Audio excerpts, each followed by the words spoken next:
Okay, you can kind of see Zorro going crazy down there. He's leading the way. He decided to come with me. Come down to collect some watercress, and I thought I'd start from up here. We're got to go down the hill to the creek. You can see the creek.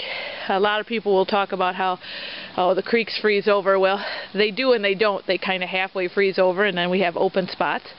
A good place, easy place to gather up wild foods while you're here, getting your clams, getting your crayfish. The crayfish are easier to catch in the wintertime because they turn bright blue because they're so cold, and all you gotta do is just go along underneath the banks, and you usually can get yourself a good meal of them in a matter of minutes, because they crawl up underneath the banks into these holes, and you just kind of take a little line, and if you really want to work at it, you take a little line with or you really want to make sure you do, you take a little line with some rotten meat on it, and just drag it out along, and you'll just be snapping them up like crazy.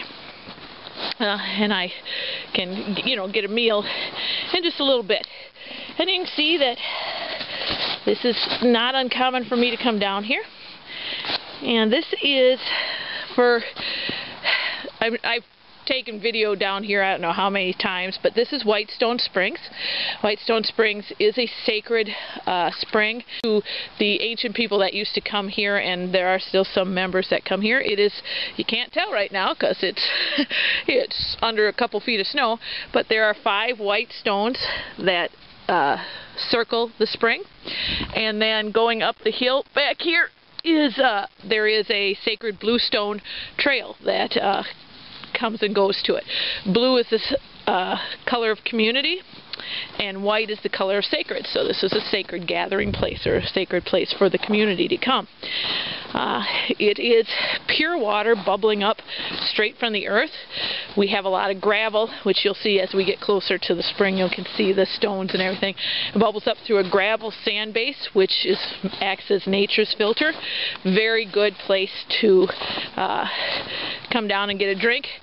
If I was going to drink from the spring, I would drink from it right back here. There's a small spring that bubbles up here. The main spring bubbles up. You can't see it again because of all the snow, but there's a very large rock right here that I'm standing on. It's covered by dead grass and everything, but this is a very large rock, and the water literally bubbles right up from underneath it. More than likely this rock was put here, rolled down here and put here, so it was easier to get the water.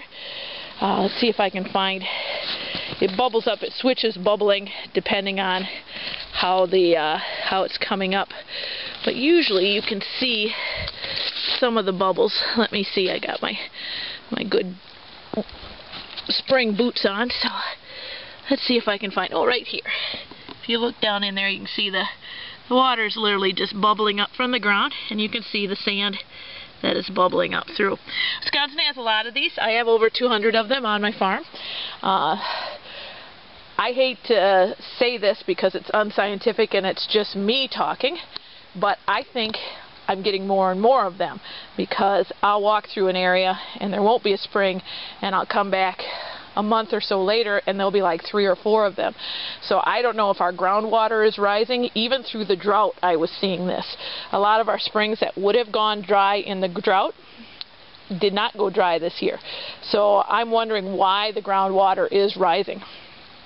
Well, this mat of green that's in here is watercress, and watercress grows here in Wisconsin at this point 12 months out of the year.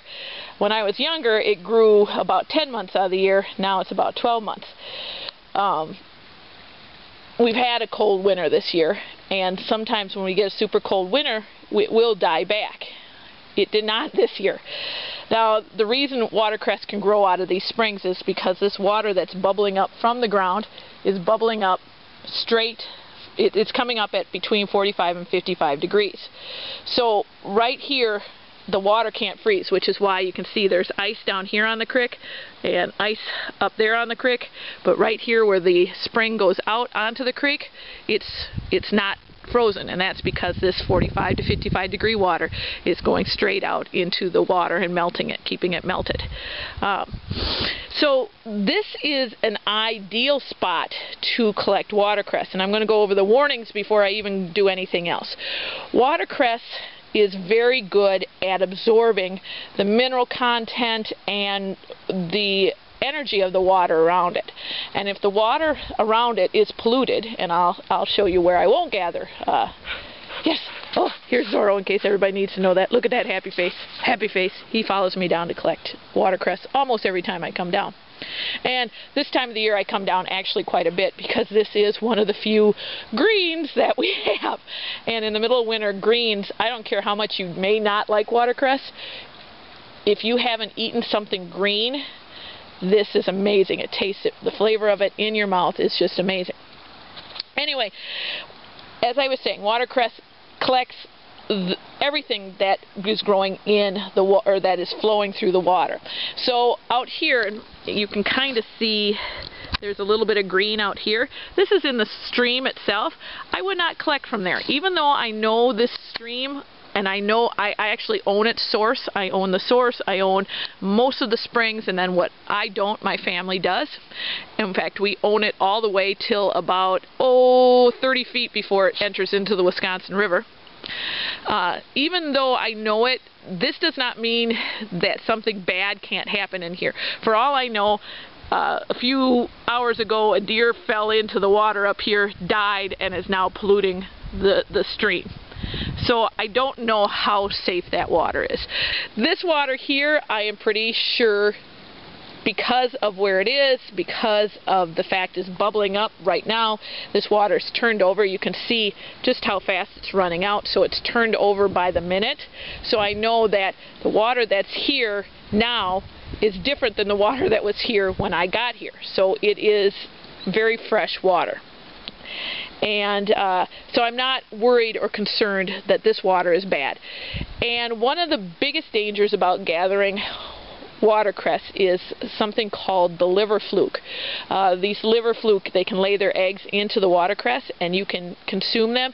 They become they hatch and become flukes inside your body. But watercress is an amazing plant to eat. You of course can buy it straight from the store. If you don't have a clean source that you can get it from, that's something you can do. You can also buy watercress for planting and make yourself a watercress garden, which is really easy to do. Get yourself a little kiddie pool, some slimy dirt from somewhere, and then once or twice a week run your hose so that the kiddie pool fills up and then drains out, so you can keep switching the water out, and you can grow just a little clump of watercress in a month or so will turn into this huge batch of watercress in your